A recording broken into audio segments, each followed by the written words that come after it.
There we go.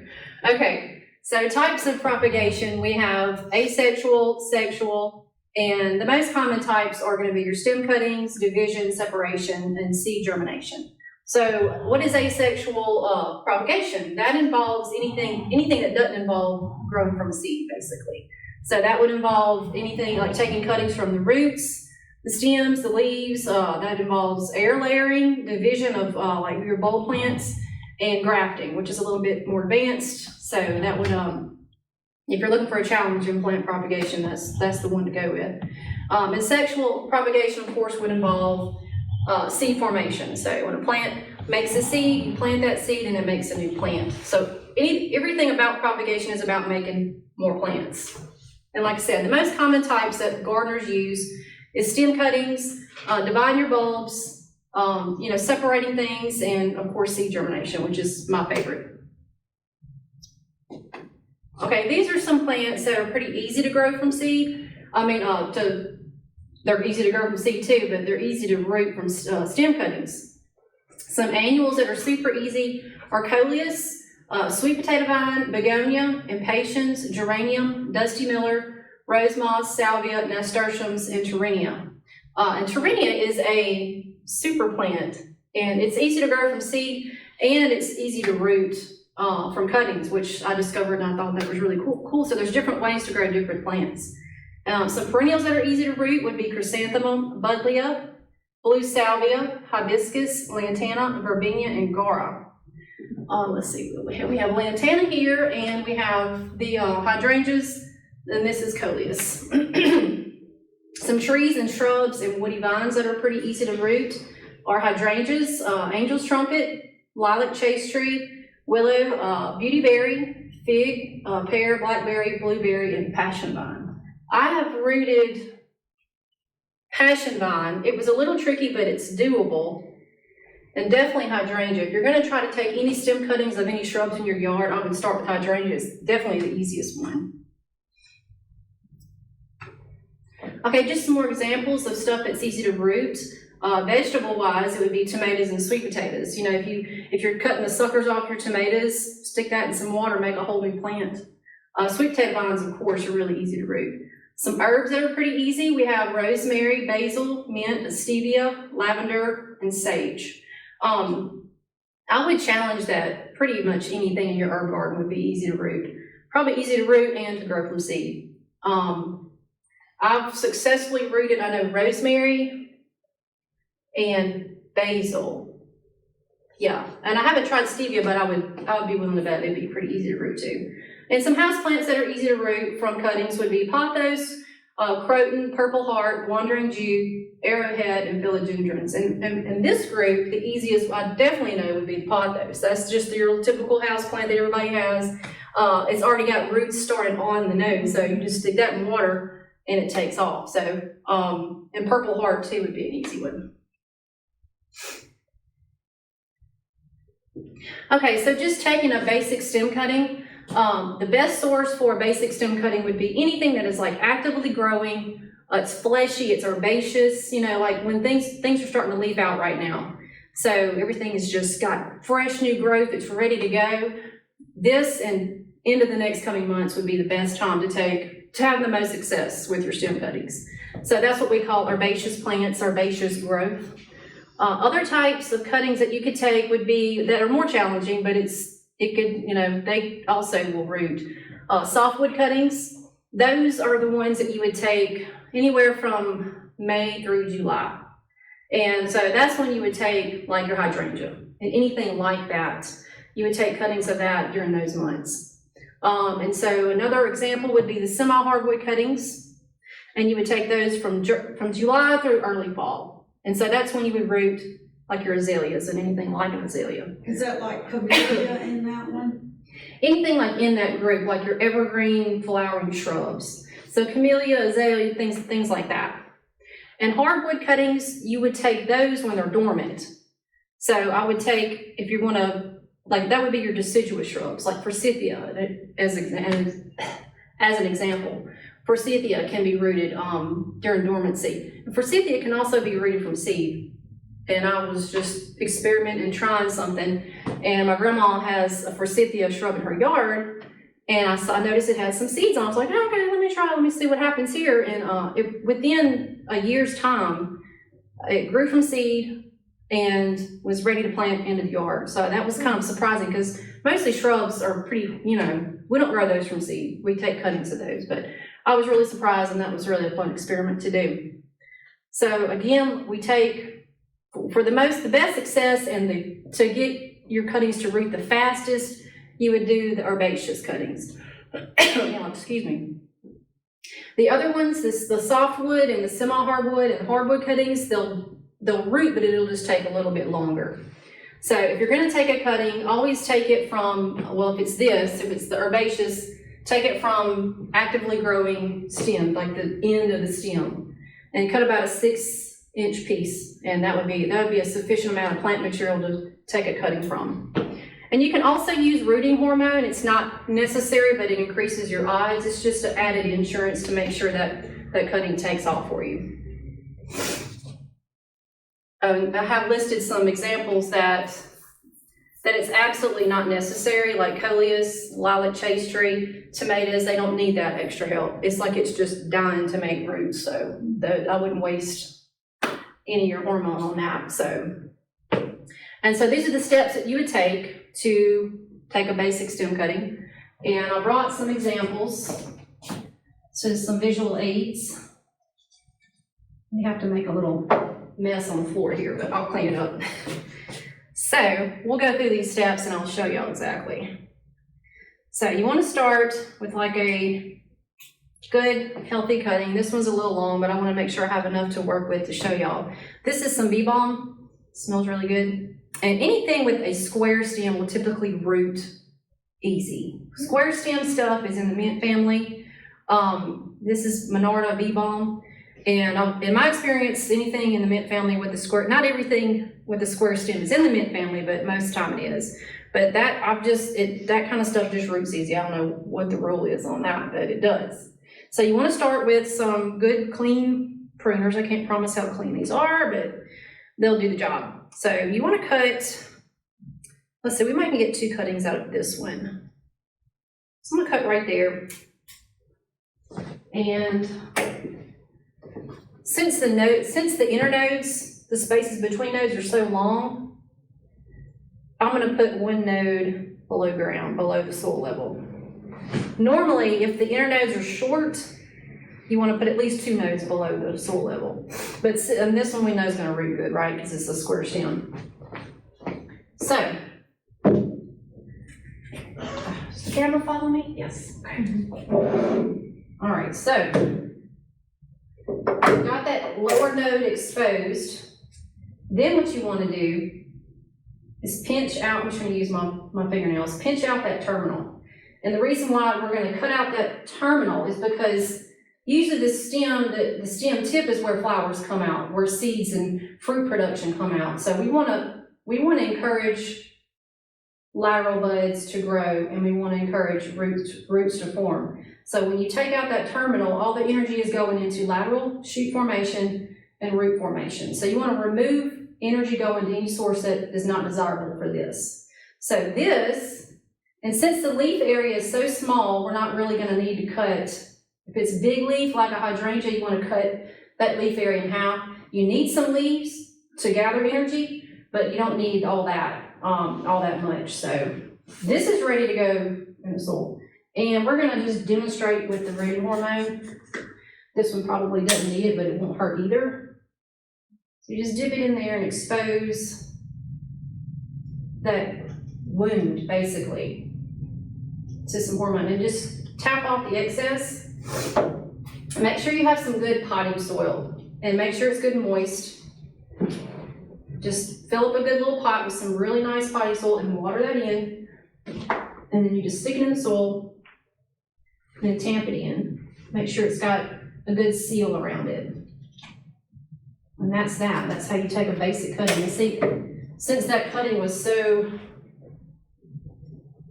a big piece of stem, we might could get another one out of that. So just do the same thing. Cut right there below that bottom node. We'll stick him in there too. Voila. Okay. All right, so we do all our steps. All right, so we use sterile pruners. We had a 6-inch piece of plant material. Remove leaves from the bottom nodes, cut back any large leaves, remove any flowers, any buds, any fruit or seed pods, and dip in the rooting hormone if necessary. Okay. Okay, so this kind of explains a little bit about how the whole science behind the root formation. So what happens when we take that cutting, we stick it in soil, and roots form? I mean, how does that, what's going on with that? So, well, like I said, the cutting needs energy to form those roots. And that energy is going to come from your leaves. If it's an herbaceous cutting like this, it's coming from the leaves. If you're taking like a hardwood cutting, which is a woody cutting that has no leaves, where is it getting its energy from? It's getting it from the energy reserves within the woody stem. So either way, your cutting needs energy to make those roots. And what causes those roots to form is a plant hormone called auxin. And that's what is in the rooting hormone. It's just a synthetic form of the naturally occurring plant hormone. So it needs auxin, but it has auxin on its own. And then, of course, you want to, once you take your cutting and you've done this part, you've done this step, then you need to put it in the right environment. So these cuttings are going to need bright light, but not direct light. Kind of like your house plants, you don't want to put it in the scalding sun, but you do want it needs some kind of exposure to light, and it needs some humidity. So that's during the process when roots are trying to form. So cuttings will root more quickly and reliably in warm rooting mix. Keep your cutting between 65 and 75 degrees, avoiding excess heat. If your area is too cold, consider a heating pad. You can even put it on top of a hot water heater or your refrigerator, because that acts like a heating pad, and a lot of people just do that. I don't have a heating pad at the house. I don't use one, and I just, if I need something like that to get your pepper seeds to come up, they need a little extra bottom heat. So I mean, just stick them on top of the refrigerator. All right. And this is a cutting of some Dusty Miller, and took about a month to get to this point, but again, we went through, I took the same steps I just showed you, and nice little roots formed. So I was really surprised and pleased with that. Okay, so a lot of people, well, I mean, how do I root it? Do I root it in water? Do I root it in soil? Really, it depends on how easy the plant is to root. I recommend just root it in soil, because if you go ahead and do this, stick it in soil, it's already where it needs to be. If you root it in water, then you have to transplant it to soil, and it has to get acclimated to that environment. So I always just, if it's something super easy like coleus, roots within a few days. And so, if you just want to get that process going, if you're in a hurry, stick it in some water, get it going, and then transfer it to some soil. And like I said, some other examples to start in water would be the Torrenia tomato, tomato cuttings would be an easy one to do too.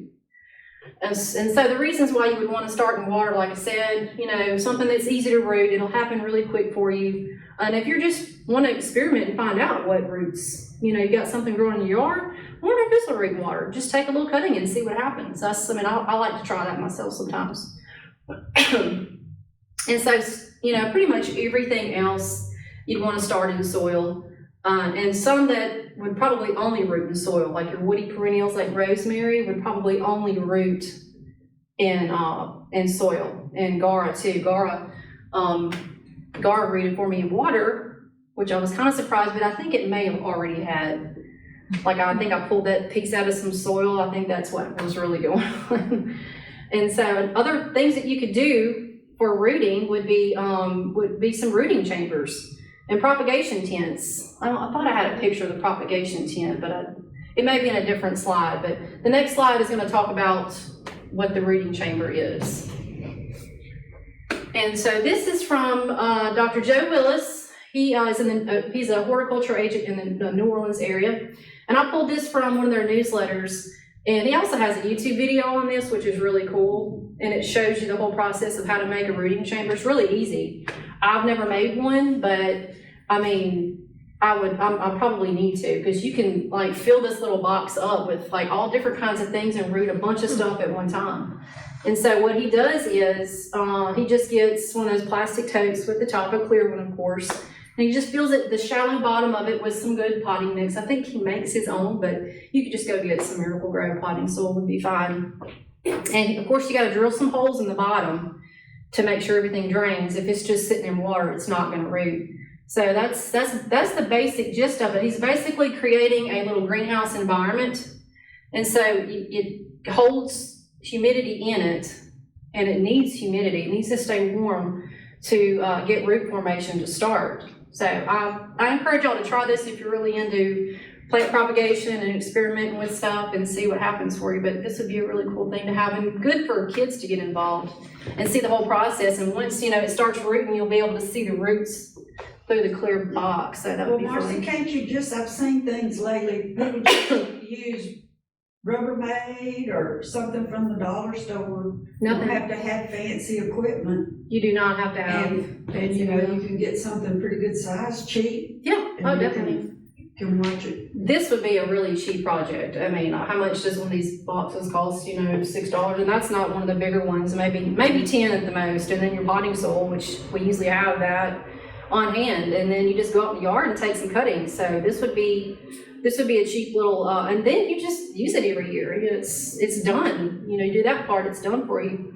So this would be fun to do. Can you put your box under a grow light or something like that? Like You could. You don't have like a window space to put it in, or Yeah, you definitely could. This says cover in place in high humidity, low direct light, moderate temperature spot. So if it's during the winter months, yeah, I would put it, under a grow light possibly. But during like spring and summer, if you're trying to root some stuff, put it like on a patio where it's not, like morning light would be good. It's getting a little bit of morning light, but evening, and then that'll give it enough sunlight and enough heat. It'll build up in that box. And just go take the top, when you go to water it, let it breathe a little bit, because it might sweat a little bit, because that's such a tight little, it's like a little mini greenhouse. Mm-hmm.